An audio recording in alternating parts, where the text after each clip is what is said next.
Hello students, the video 2 of the first chapter nationalism in Europe का second video है। अब हम इस वीडियो में बात करेंगे कि फ्रांसीसी जो क्रांति थी उसमें राष्ट्र का विचार क्या था। फर्स्ट क्लियर जो एक्सप्रेशन था, जो राष्ट्रवाद की पहली अभिव्यक्ति थी। अगर हम राष्ट्रव्यक्ति की अभिव्यक्ति की बात करें तो जो राष्ट्रवाद का पहला स्पष्ट अभिव्यक्ति थी, एक्सप्रेशन था जो नेशनलिज्म का, came with the French revolution.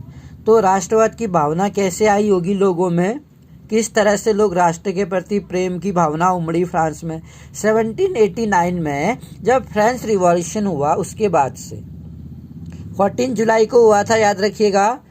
You would remember, आपको याद होगा, was a full fledged territorial state in 1789, यानी कि 1789 में फ्रांस एक ऐसा राज्य था जिसके संपूर्ण भूभाग पर क्या था, जो फुल फ्लेडेड टेरिटरी यानी इसके पूरे भूभाग पर 1789 में rule of an absolute monarch यानी कि एक निरंकुश राजा का अधिपत्य था। निरंकुश राजा था, ऐसा राजा जिस पर किसी का अंकुश नहीं था, जो स्वतंत्र था अपने अधिकार को ले या अपने फैसले लेने के लिए जनता पर, जिसने एक कठोर नीति बनाई, रेवेन्यू लगा दिया क्योंकि उसका खजाना खाली हो गया था। जब उसकी शादी हुई थी 20 साल की एज में, लुई 16 की अगर हम बात करें, तो निरंकुश राजा के जो निर्णय थे उससे आक्रोशित होकर जनता ने फ्रांस में रिवॉल्यूशन स्टार्ट किया था। The political and constitutional changes, और जो फ्रांसीसी क्रांति से जो राजनीतिक और संवैधानिक बदलाव हुए, पॉलिटिकल एंड कॉन्स्टिट्यूशनल चेंज यानी कि राजनीतिक और संवैधानिक जो बदलाव हुए थे वहां पर, came in the wake of French revolution. फ्रांसीसी नागरिकों के समूह में हस्तांतरित हो गई थी वो। कहाँ? इन द वेक ऑफ, यानी फ्रेंच रिवॉल्यूशन के वेग से transfer of sovereignty from monarchy to the body of French revolution, यानी कि जो फ्रांस की हम कह सकते हैं संप्रभुता जो थी राजतंत्र से निकलकर, यानी कि राजतंत्र से परिवर्तित होकर जो फ्रांस के नागरिक थे उनके शरीर में समा गई कह सकते हैं, या फ्रांसीसी नागरिकों के समूह में परिवर्तित हो गई। The revolution proclaim that it was the people who would henceforth constitute the nation and shape its destiny. और इस तरीके से क्रांति ने घोषणा की कि अब लोगों द्वारा राष्ट्र का गठन होगा। रिवॉल्यूशन, इस क्रांति ने ये डिक्लेयर किया कि इट वाज द पीपल, वह लोग ही होंगे, अब लोगों के द्वारा राष्ट्र का गठन किया जाएगा और उसकी नियति तय करेंगे। शेप इट डेस्टिनी, एक राष्ट्र का भविष्य निर्मित करेंगे और एक राष्ट्र के संविधान का निर्माण करेंगे।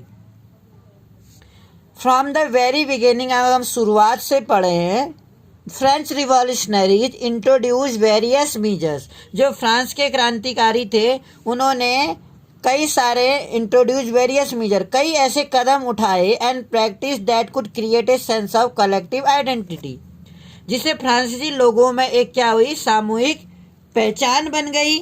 ऐसे कदम उठाए गए कि उनकी जो फ्रांस के क्रांतिकारी थे, ऐसे कदम उठाने से फ्रांसीसी लोगों में उनकी पहचान बन गई। ये भारत में गांधी जी के ऐसे कामों के द्वारा गांधी जी की पहचान बन गई भी लोगों में, ऐसे ही फ्रांस के क्रांतिकारियों के द्वारा ऐसे कामों से लोगों में उनकी इमेज अच्छी भी बन गई। पितृभूमि और नागरिक, द आइडिया ऑफ ला पैट्री एक फ्रेंच भाषा है। ला पैट्री यानी फादरलैंड, पितृभूमि जिसे पिता की भूमि, और नागरिक ले सिटिजन यानी कि और इसके नागरिक, एम्फेसिसाइज ऐसे विचारों से एक संयुक्त समुदाय के विचार पर बल दिया। इस तरह के विचारों से एम्फेसाइज या कहते हैं बल दिया। नेशन ऑफ यूनाइटेड कम्युनिटी यानी एक संयुक्त एक कम्युनिटी बनाना चाहते थे, एक संविधान के अंतर्गत। इंजॉइंग इक्वल राइट, एक समान अधिकार चाहते थे संविधान के अंतर्गत। फ्रांस के सभी लोगों में एक समान अधिकार चाहते थे। न्यू फ्रेंच फ्लैग और एक नया फ्रांसीसी झंडा, तिरंगा जिसे हम कहेंगे ट्राई कलर, फ्रांसीसी झंडा जो कि एक तिरंगा था, वॉज चूजन टू रिप्लेस, ये क्यों चुना गया, जिसे पहले के राष्ट्र ध्वज की जगह ले ली। यानी कि फ्रांस में पहले के राष्ट्र ध्वज के मुकाबले में एक नया तिरंगा झंडा शामिल किया गया। क्यों शामिल किया गया? जिसने पहले के राष्ट्र ध्वज की जगह ले ली। जो स्टेट जनरल के चुनाव होने थे वहां पर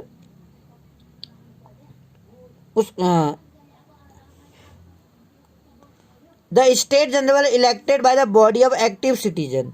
तो स्टेट जनरल के जो चुनाव थे सभी नागरिकों समूह के द्वारा किया जाने लगा। ये चुनाव स्टेट जनरल के जो चुनाव थे उसमें एक्टिव सिटीजन के द्वारा पार्टिसिपेट किया गया और इसका नाम बदल दिया गया। स्टेट जनरल का नाम बदल के नेशनल असेंबली रखा गया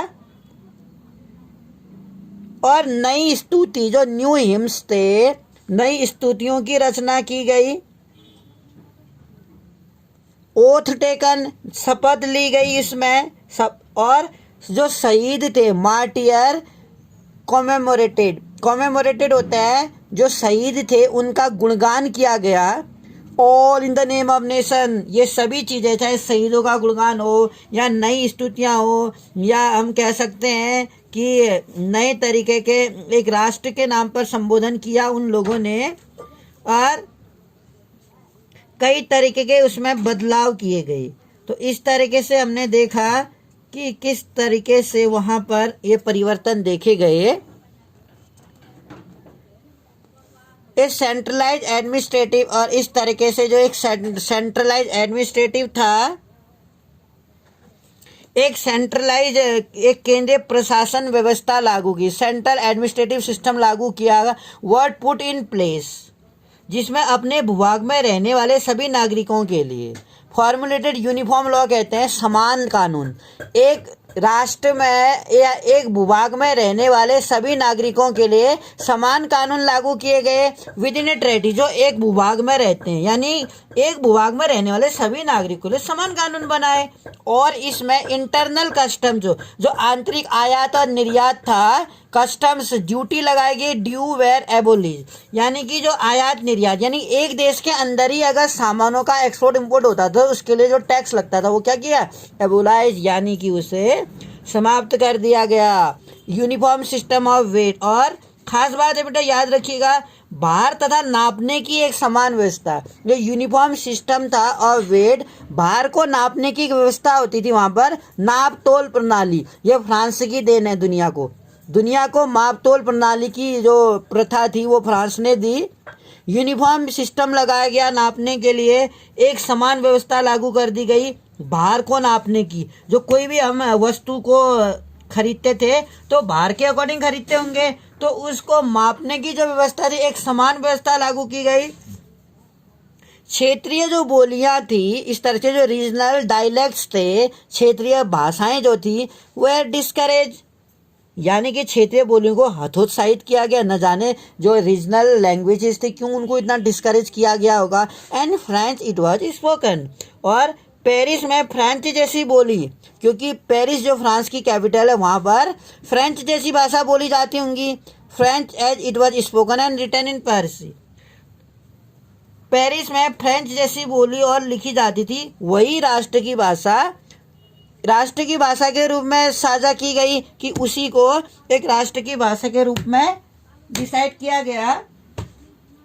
और इस तरीके से जो रिवॉल्यूशनरीज थे, यानी जो क्रांतिकारी थे वहाँ पे, उन्होंने ये भी घोषणा की, फर्दर उन्होंने ये डिक्लेयर किया कि इट वाज द मिशन, यह उनका क्या था कि फ्रांसीसी राष्ट्र का भाग्य, कि जो मिशन जो था, डेस्टिनी ऑफ फ्रांस, फ्रांस के भाग्य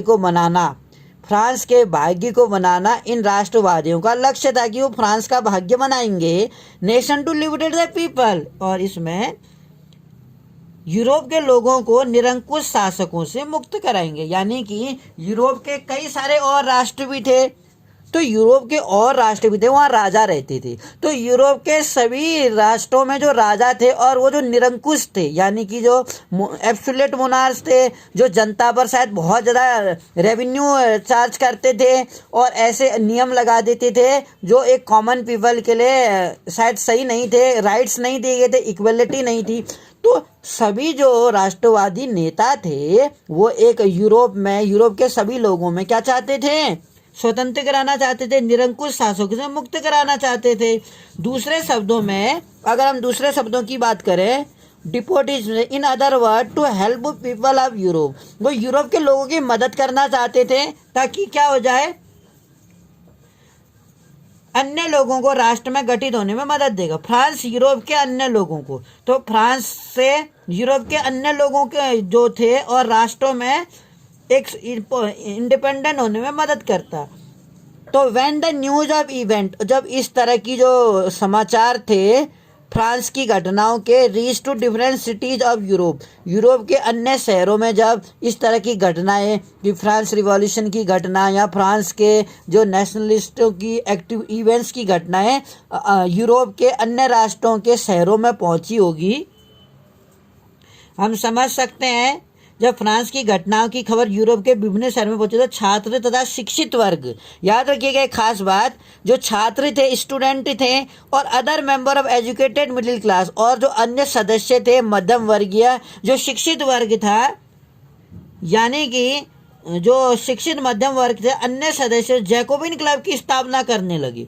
याद रखिएगा, हमें याद था लास्ट ईयर हमने पढ़ा, उनके द्वारा एक जैकोबिन क्लब बनाया गया जिसमें फार्मर्स थे, मिडिल क्लास पर्सन्स थे, कॉवलर थे, प्लम्बर थे, यानी कि गरीब लोगों के द्वारा ये बनाया गया वर्ग था जैकोबिन क्लब। और महिलाओं को भी जब अधिकार नहीं मिले थे तो उन्होंने भी अपने अलग क्लब बनाने स्टार्ट कर दिए थे।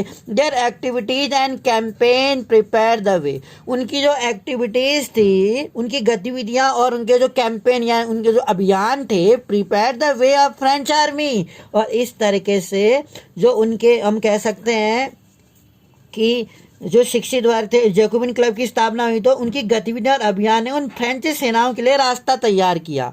द वे यानी कि प्रिपेयर द वे, यानी कि रास्ता बनाया for the French army, France की सैनिकों के लिए एक रास्ता तैयार किया। विच मूव्ड इनटू हॉलैंड, जो कहाँ की ओर जाता था, जो 1790 के दशक में हॉलैंड, बेल्जियम, स्विट्जरलैंड, इटली की ओर जाता था फ्रांस के सैनिकों का रास्ता।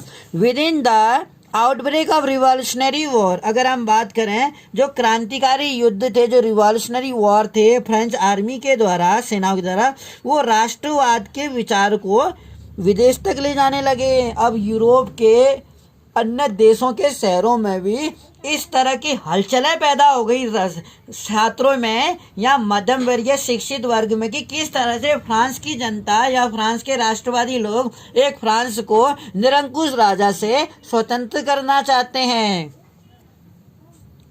तो इस तरीके से विद इन द वाइड, अगर हम बात करें the wide swath of the territory की अगर हम बात करना चाहेंगे, तो यहाँ पर जो प्रशासन था, wide swath of territory that came under the control Napoleon set. अगर हम इसमें बात करेंगे, जो प्रशासनिक क्षेत्र जो था, swath of territory that came under the control Napoleon, यानी कि जिसमें हम देखेंगे कि जो व्यवस्था थी, Napoleon set about introducing many of the reforms.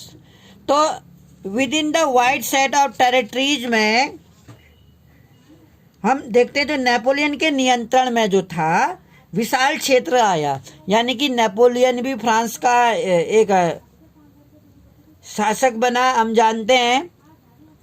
तो जो नेपोलियन ने एक सेट किया था और जो एक ऐसा क्षेत्र भूभाग था जिसमें नेपोलियन के नियंत्रण में जो विशाल क्षेत्र है, वहाँ उसने ऐसे अनेक सुधारों की शुरुआत की। नेपोलियन के अंडर जितने टेरिटरीज आते थे उन टेरिटरीज में नेपोलियन ने कई सारे रिफॉर्म्स किए।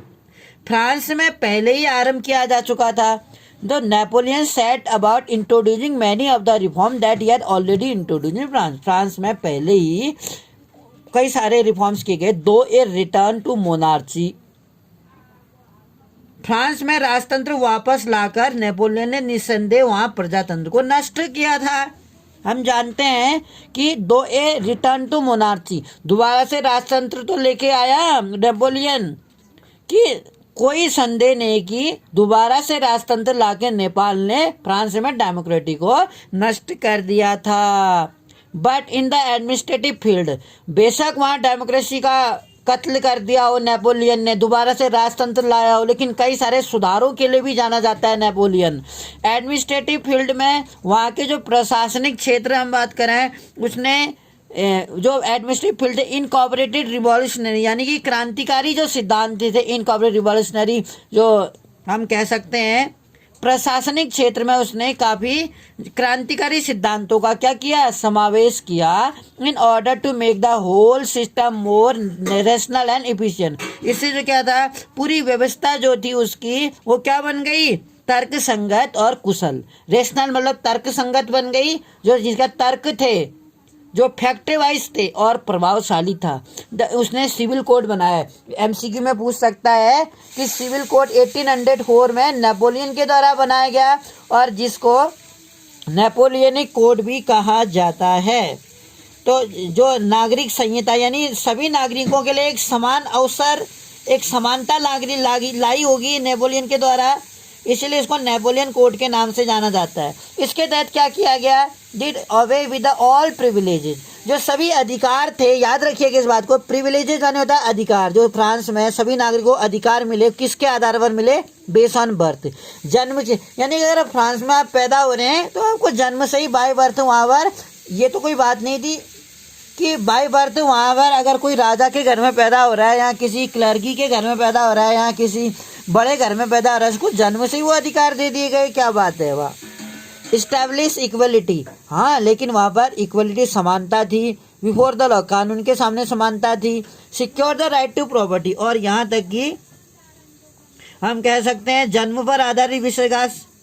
लेकिन वहाँ पर उसने एक खास बात थी नेपोलियन कोड में, डिड अवे विथ ऑल, जन्म के आधार पर जो अधिकार थे उसको तो उन्हें समाप्त कर दिया। उसने कहा कि जन्म के आधार पर इस तरह के अधिकार नहीं। हाँ, फ्रांस में हमको याद है कि 3 भागों में वहाँ का समाज बता था, फर्स्ट स्टेट, सेकंड स्टेट और थर्ड स्टेट। मैं मानता हूँ कि फर्स्ट स्टेट में क्लर्की आते थे, सेकंड स्टेट में नोबिलिटी और हाई क्लास लोग आते थे, और थर्ड स्टेट में बिजनेसमैन, मर्चेंट, 3 भागों में बटा था थर्ड स्टेट, जिसमें फर्स्ट स्टेट में बड़े वर्ग थे, जो लॉयर थे, बिजनेसमैन, मर्चेंट थे, और उसी में कुछ ऐसे भी जो फार्मर थे या जो लैंडलेस लेबर थे, वर्कर थे, वो लोग आते थे। तो जो थर्ड क्लास के लोग थे या थर्ड के, उसको रेवेन्यू चुकाना पड़ता था, उनको जन्म से कोई अधिकार नहीं थे, जबकि फर्स्ट और सेकंड स्टेट के लोगों जन्म से अधिकार थे।